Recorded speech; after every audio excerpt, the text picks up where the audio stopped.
to preserve that rugged, self-reliant spirit of the early American frontier.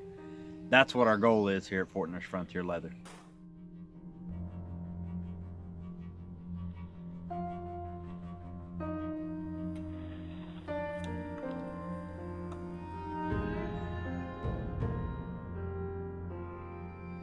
So I was born and raised right here in Coleman, Alabama. It's a rural area. We always had a garden. I was always out in the woods playing. I was in Boy Scouts.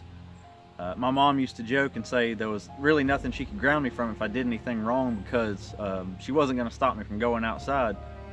That's the only thing I ever did. I was always out in the woods. I was always interested in history. My whole life I've always loved history, and I was always interested in how people did things in their daily lives in the past, and how they managed to get by and without all the modern conveniences like we have today.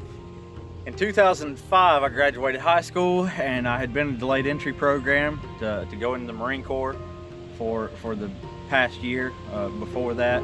And 3 days, I believe, after high school graduation, I left for Paris Island and I became a United States Marine.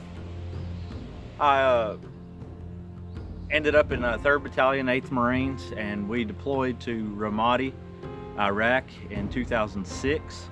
That was the second Battle of Ramadi. We came back and we were doing a workup for a MU, which is a Marine Expeditionary Unit, and I broke my leg fast roping, and a couple years later I ended up getting out just a few months early. So a few years after I got out of the Marine Corps, I decided I didn't really like the way that modern society was going. I felt like we had too much convenience, and that was a dangerous thing, that if anything were ever happen, the people wouldn't know how to do anything. People didn't know how to take care of themselves. So I decided, the only thing I could change right now is myself. So I decided I wanted to try to start moving towards living off grid and learning how to be even more self-reliant. I tanned my first deer hide. I had no idea what to do with it because I didn't know how to do any kind of leather work or anything, and I was trying to come up with ways that I could make money off the land, or ways I could make money living off grid and not having a regular job. So me and my wife were in Hobby Lobby one day, and we happened to walk through the leathercraft section, and I saw the leathercraft tools, and I grabbed some and started making things from leather, and eventually got more tools and moved up to higher quality leather. And I decided that I wanted to make things for other people who were either trying to live off grid or live a more self-reliant lifestyle as well.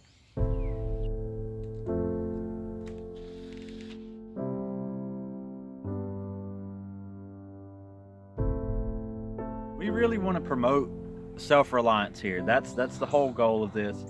And that's because I think it's extremely important for our society to be self-reliant. There's 3 major reasons for that.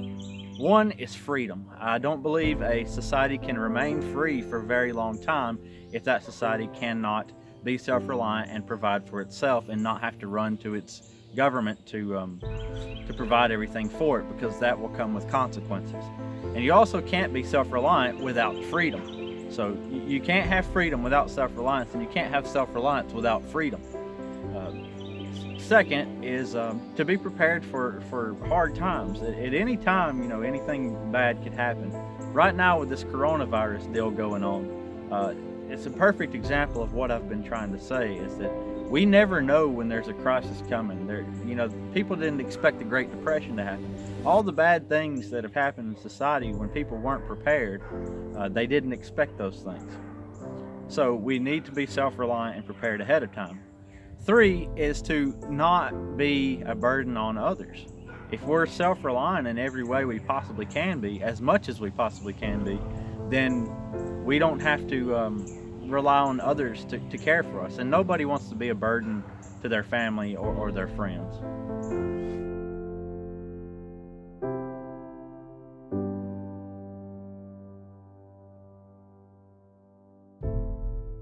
We're providing all kind of leather products for people who want to live a more traditional and self-reliant lifestyle, as I said, whether that's with log carriers or with our rifle slings, or our holsters, so people can defend themselves.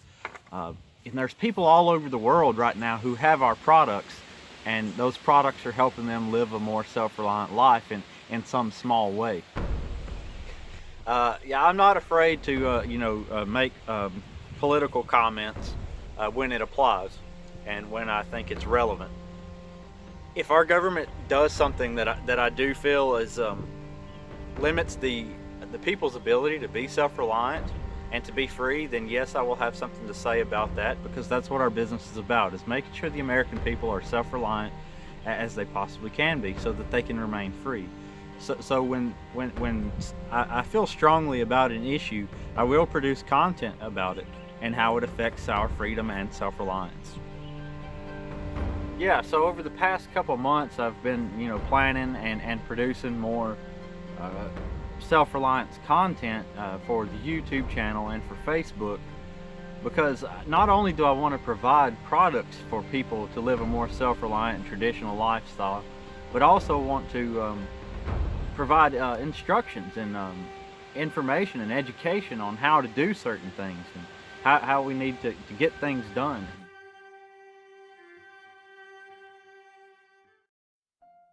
So my plan moving forward for the future is to be constantly improving our products that we already have, coming out with new products, and continue producing content on self-reliance. I want our products to last 100 years. I want people to be able to hand it down to their kids, their grandkids, their great-grandkids, and perpetuate the self-reliant lifestyle, because I think that's the only thing that can that keep our society afloat.